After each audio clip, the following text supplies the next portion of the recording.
இந்தியாவில் புதுப்பிக்கத்தக்க எரிசக்தி துறையின் சார்பாக குஜராத்திலும் அதேபோல் தமிழகத்தில் இருக்கக்கூடிய மன்னார் வளைகுடா, அதை குறிப்பாக தனுஷ்கோடியை மையப்படுத்தி கடலுக்குள் காற்றாலை அமைக்கக்கூடிய திட்டத்தை மத்திய அரசாங்கமும் மாநில அரசாங்கமும் இணைந்து இன்னைக்கு டெண்டர் வைக்க போறதா சொல்லியிருக்கிறாங்க.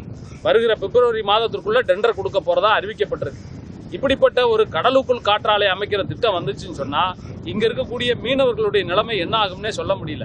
ஏன் அப்படின்னு சொன்னா மன்னார் வளைகுடா என்பது அரிய உயிரினங்கள், அரிய தாவர இனங்கள் எல்லாம் இருக்கக்கூடிய ஆயிரக்கணக்கான நுண்ணுயிர்கள் வாழக்கூடிய இடம். இது இந்து மகா சமுத்திரத்தினுடைய கர்ப்பப்பைன்னு கூட சொல்லலாம். அப்படிப்பட்ட ஒரு அற்புதமான இந்த பகுதியில இங்க காற்றாலை அமைச்சாங்கன்னு சொன்னா அந்த உயிரினங்கள்லாம், நுண்ணிய உயிரினங்கள்லாம், கடல்வாழ் உயிரினங்கள்லாம் அழிஞ்சு போகும். அப்படிப்பட்ட ஒரு அபாயம் என்பது இருக்கு.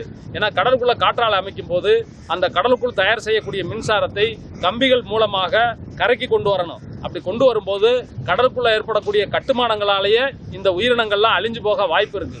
அதே போல மீனவர்களுக்கு தடை செய்யப்பட்ட பகுதியாக, இங்கிட்டு மீன்பிடி தடை செய்யப்பட்ட பகுதியாக அறிவிக்கப்படும். ஏன்னா இந்த பக்கம் மீன்பிடிக்க போக முடியாது. ஏற்கனவே இலங்கை கடற்படை இங்க நம்ம எல்லை தாண்டி போறதாக இன்னைக்கு சுடுறாங்க, வலைகளை அறுக்கிறாங்க, படகுகளை கைது செய்யறாங்க. இப்படிப்பட்ட கொடுமைகளை செஞ்சுக்கிட்டு இருக்காங்க. என்ன காரணம்னா இந்த மன்னார் வளைகுடா பாக்சல சந்தி பகுதி கடலுங்கிறது குறுகிய பகுதி. இந்த பகுதி ஏற்கனவே மீனவர்களுக்கு மீன் பிடிப்பதற்கு காணல.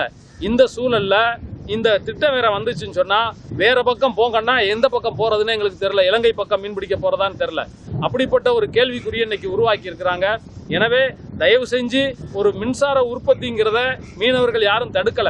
ஆனால் அதை உற்பத்தி செய்யற இடம், அதுக்கான தேர்ந்தெடுத்த இடங்கிறதான் பொருத்தமற்ற இடம் நாங்கள் கருதுறோம். எனவே வேறு இடத்திற்கு இந்த திட்டத்தை வேற பகுதிக்கு மாற்றணும். மன்னார் வளைகுடாவை தயவு செஞ்சு தேர்ந்தெடுக்க கூடாதுங்கிறத மீனவர் அமைப்புகள் சார்பில் கேட்டுக்கொள்றோம். அப்படி மீறி இந்த அரசாங்கம் இந்த பகுதியில், தனுஷ்கோடி பகுதியில், மன்னார் வளைகுடால இந்த கடலில் காற்றாலை அமைக்கக்கூடிய திட்டத்தை கொண்டு வந்தால் இந்த பகுதி கிராமங்களை, கன்னியாகுமரியிலிருந்து தனுஷ்கோடி வரைக்கும் இருக்கக்கூடிய பகுதி கிராமங்களை, மீனவ கிராமங்களை திரட்டி மிகப்பெரிய போராட்டத்தை அரசு எதிர்கொள்ள வேண்டியது வருங்கிறத நாங்கள் எச்சரிக்கையாக மீனவர் அமைப்புகள் சார்பாக தெரிவித்துக் கொள்கிறோம்.